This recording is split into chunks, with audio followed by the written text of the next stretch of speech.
तारीख बदलता है, साल बदलता है और नहीं बदलता तो केवल समस्या। जी हाँ, मैं बात कर रहा हूँ महाविद्यालयीन अतिथि व्याख्याताओं की। 2023 का विधानसभा चुनाव के पूर्व तुता में जिस तरीके से अपने भविष्य के लेकर, अपने सपने को लेकर के वो हड़ताल पे उतरे थे, लगता था कि अब इस बार चुनाव में शायद कोई न कोई उनके भविष्य के बारे में चिंता करेगा, सोचेगा, किंतु हुआ कुछ और ही है। सरकार बदल गई, बीजेपी की सरकार आ गई है। पिछले बार कांग्रेस की सरकार थी, या यूं कहें अभी डबल इंजन की सरकार है, सुशासन की सरकार है, ऐसा कहा जाता है। इस डबल इंजन की सरकार में जो समस्या है वो आज भी यथावत बनी हुई है। दर्शकों, हम आपको बता दें कि महाविद्यालयीन अतिथि व्याख्याताओं की समस्याएं है क्या और असल में वो इतना ज्यादा चिंता क्यों कर रहे हैं। उनकी एक ही प्रमुख मांग है। उनका कहना है कि कालखंड आधारित मानदेय व्यवस्था को समाप्त कर मासिक वेतन के साथ जॉब की सुरक्षा दी जाए। साथ ही जितने भी नए कॉलेज खुल रहे हैं वहां पहले छटनी किए हुए अतिथि व्याख्याताओं की पुनः नियुक्ति दी जाए। और वो तर्क भी देते हैं कि हमारे मातृ राज्य यानी मध्य प्रदेश में अतिथि व्याख्याताओं का एक तरीके से जॉब की सुरक्षा है। उसके आधार पे अगर इनकी सुरक्षा दी जाती है तो ये अपने भविष्य को लेकर आश्वस्त हो जाएंगे। इसीलिए ये दर दर भटक रहे हैं। चुनाव के समय तमाम बीजेपी के दिग्गज नेता इनके हड़ताल स्थल पर पहुंचे और इन्हें सांत्वना दिए। कुछ ने तो इन्हें अपनी मैनिफेस्टो में पहली प्रायोरिटी देने की बात कही। कुछ कहा कि हमारी सरकार बनते ही हम इसमें पहली प्राथमिकता के साथ आपकी मांगे पूरी कर देंगे, और इस तरीके से विश्वास बढ़ाया अपने इन युवाओं ने, इन अतिथि व्याख्याताओं ने विश्वास किया और भारी मतों से, भारी सीटों से बीजेपी को पुनः छत्तीसगढ़ में सरकार पर काबिज, सरकार बनाई। कुर्सी पर काबिज करने के बाद पुनः उनकी स्थिति जस की तस, वो दर दर भटक रहे हैं। वो कभी नए सीएम साय सरकार अर्थात विष्णुदेव साय से मिल रहे हैं, तो कभी उच्च शिक्षा मंत्री माननीय बृजमोहन अग्रवाल जी से मिल रहे हैं, कभी वो वित्त मंत्री माननीय चौधरी साहब से मिल रहे हैं, तो कभी कैबिनेट मंत्री टंकराम वर्मा जी से मिल रहे हैं और सबसे गुहार लगा रहे हैं। आखिर क्या बात है कि वो सबसे गुहार लगा रहे हैं?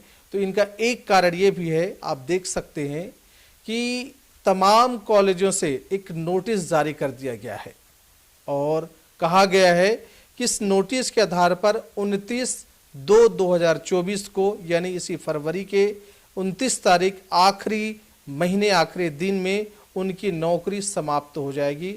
अब वो बेरोजगार हो जाएंगे। हम आपको पहले ये भी बता दें कि 4 से 6 माह ये बेरोजगार रहते हैं और उसी 4 से 6 माह रोजगार प्राप्त करते हैं। अर्थात बेमौसम बेरोजगारी के शिकार ये पढ़े लिखे युवा भी हो रहे हैं। कई जगह अलग अलग इनकी बातें होती हैं, लेकिन इतनी बातें तो पक्की है कि ये बेरोजगार रहते हैं। पूरे साल भर इनको नौकरी नहीं मिलती, और नौकरी भी मिलती है तो कालखंड के आधार पर इनको तनख्वाह दी जाती है। मानते हैं, ये कहते हैं कि इस तनख्वाह में, इस कालखंड के आधार पर बनने वाले सैलरी में भी कई जगह के प्राचार्य भी इनके साथ नाइंसाफी करते हैं। जो इनके परिचित के होते हैं उनको तो ये 1 से नहीं 3-4 कालखंड पीरियड देते हैं, और जो नहीं रहते उन्हें महज 1 कालखंड दिया जाता है। इस हिसाब से इनके साथ भेदभाव भी होते आ रहा है। वो इस विषय पर भी सरकार से गुहार लगा रहे हैं कि इस विषय पर भी ध्यान दिया जाए। अभी हाल ही में आप स्क्रीन पर देख सकते हैं, बलौदाबाजार का एक कॉलेज है, शासकीय बृजलाल वर्मा महाविद्यालय पलारी। यहाँ नोटिस आया है और इस नोटिस में लिखा है, ये 4-5 नाम है। एक नाम श्रीमती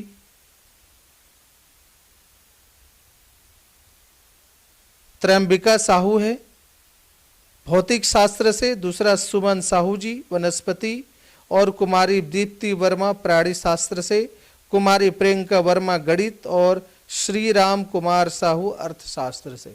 इन सब को कॉलेज की ओर से ये नोटिस, ये आदेश दे दिया गया है कि आपकी सेवा समाप्ति 29 फरवरी 2024 को हो जाएगी। अतः आप इस विद्यालय से संबंधित तमाम किताबें वगैरह अगर आप लाइब्रेरी से लिए हैं, कहीं से इशू कराए हैं, वो जमा कर दें।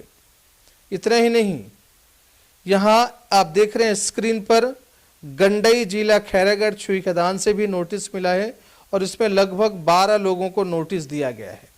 इस नोटिस में पहला नाम द्वारिका प्रसाद सिन्हा अंग्रेजी से है, असित साहू भूगोल से, नारायणी सोनी गणित से, विनीता जंघेल कंप्यूटर साइंस, शिल्पी देवांगन प्राणी शास्त्र, चंद्रशेखर साहू वनस्पति विज्ञान जैसे, गोलू साहू, मुस्ताक बेग, अविनाश रजक, पीयूष वर्मा, ध्रुति चौहान, नेदा सिद्दकी, इन 12 लोगों को भी नोटिस दिया गया है। और इस नोटिस में कार्यकाल के आखिरी सेवाएं, आखिरी दिनांक 29/2/2024 तक की गई है, यानी 29 फरवरी 2024 को वो उनकी नौकरी चली जाएगी, वो फिर बेरोजगार हो जाएंगे। सवाल ये है कि इस मौसम बेरोजगारी के शिकार पढ़े लिखे युवा हो रहे हैं और इसी समस्या को निपटने के लिए, सुधारने के लिए वो बार बार निवेदन लगा रहे हैं, गुहार कर रहे हैं और अपने पुराने दिन को भी वो याद कराने की कोशिश करते हैं। कि वो कहते हैं कि जब आप हमारे पंडाल पे, हड़ताल पंडाल पे पहुंचे थे, तो आपने हमारे साथ जो कहा, जो किया, वो अब तो पूरा कर दे। गारंटी की सरकार को वो गुहार लगा रहे हैं, निवेदन कर रहे हैं और फिर भी वो उम्मीद बांधे हुए हैं कि शायद कुछ हो जाएगा, शायद उनके पक्ष में कुछ नियम लिया जाएगा, क्योंकि आज तारीख 25 हो गया है, सिर्फ 4 दिन है। उसके बाद ये जिन जिन की नियुक्ति हुई है उन सब का आदेश आने के बाद वो फिर से बेरोजगार हो जाएंगे। आखिर सरकार सुध लेगी या नहीं, ये तो वक्त बताएगा, लेकिन हाँ, ये समय लोकसभा चुनाव का भी समय है। शायद कहीं इसका नुकसान उठाना ना पड़ जाए, ये भी देखना होगा। किंतु ये बातें स्पष्ट है कि बेरोजगार युवक किसानों की तरह, मजदूरों की तरह मौसम बेरोजगारी के शिकार भी हो रहे हैं।